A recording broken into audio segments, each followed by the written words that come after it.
Hi, Jessie Nebulous here, and today we will be talking about when art gets hard.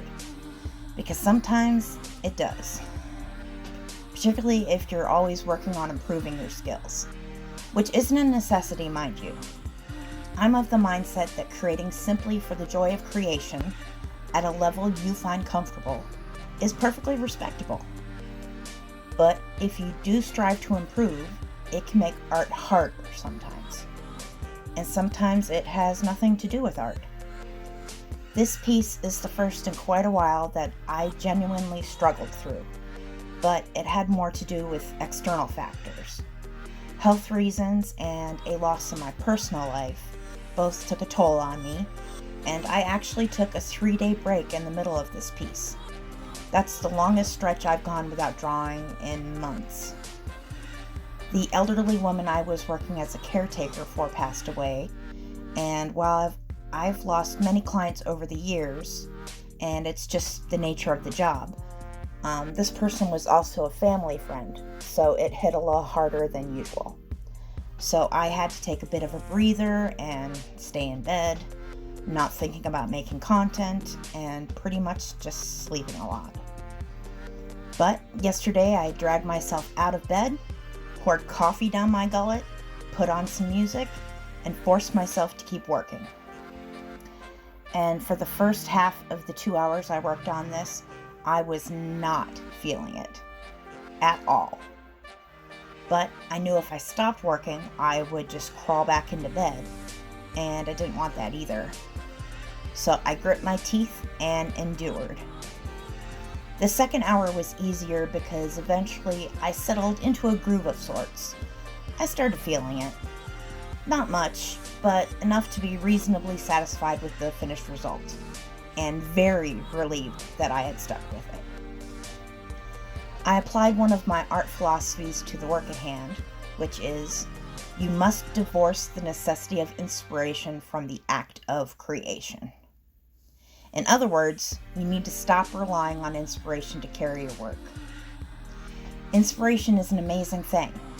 When the creative juices are flowing and everything you put down seems as though it was meant to go there, that's a heady feeling, and there's nothing else quite like it. But art is probably something like 10% inspiration and 90% work. So if you're only working when inspired, you're missing out on a bulk of the work, where real skill progression lies in wait for you.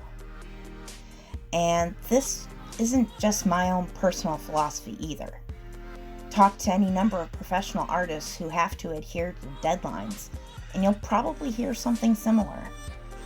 They have to produce or they don't eat. So they've learned to keep working, nose to the grindstone, even when inspiration itself is nowhere to be seen. So, if you're a hobbyist who only creates when inspired, that's cool. Nothing wrong with it. But, if you want to progress, and even perhaps turn art into something that pays the bills, you have to learn to work uninspired. And the only way to do it is just to do it. Shia LaBeouf that shiz, as I like to say. You have to learn to put pencil to paper, or brush to canvas, or hands to clay, and just force your nose to the grindstone on this one. There are no shortcuts. At least, not that I know of. Except maybe good music.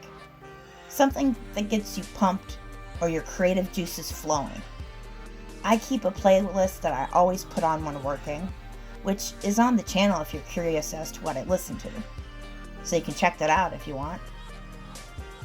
But I do suggest you keep your own creation playlist. That's my only tip I can offer to help the grind be a smoother experience. And that's pretty much it. I'll spend the rest of the video walking you through this piece a bit, starting with the noticeably muted palette. At least for me. I tend to favor bright colors, so this is something of an outlier for me. And it probably echoes the muted and less bright mood I've been in for the last week or so. Yeah, the colors are just not what I generally would pick. they're just very, more earthy tones, like this earthy green and the very light red of the flowers. The jewels that come next are a bit brighter. And I suppose it is kind of fitting they came towards the end of the piece when I was starting to feel better. Kind of getting more into a groove with it. But yeah, I can't even say what this piece is. It's sort of a recurring theme for me to do skulls with roots and flowers and gems. So just throwing them all together just seemed very apt.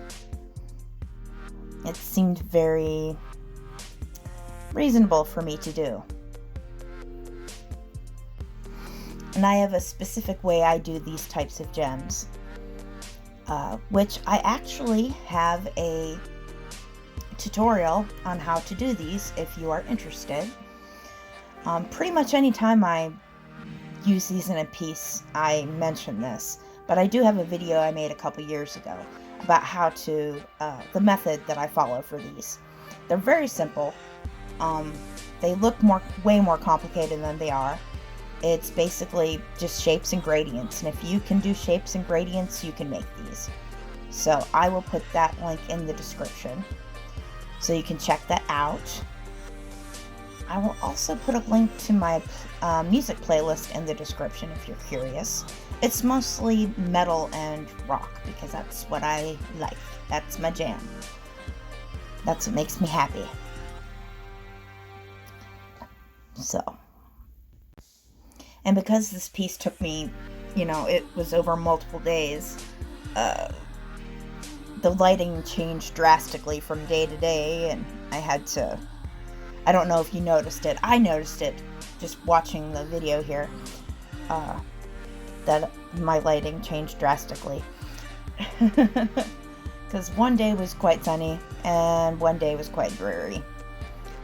And we're coming up to the end, and I just want to thank you for joining me. I appreciate it very much. And, you can like, subscribe, comment, do all the YouTube things. It's always appreciated. So, I'm Jessie Nebulous, and thanks once again.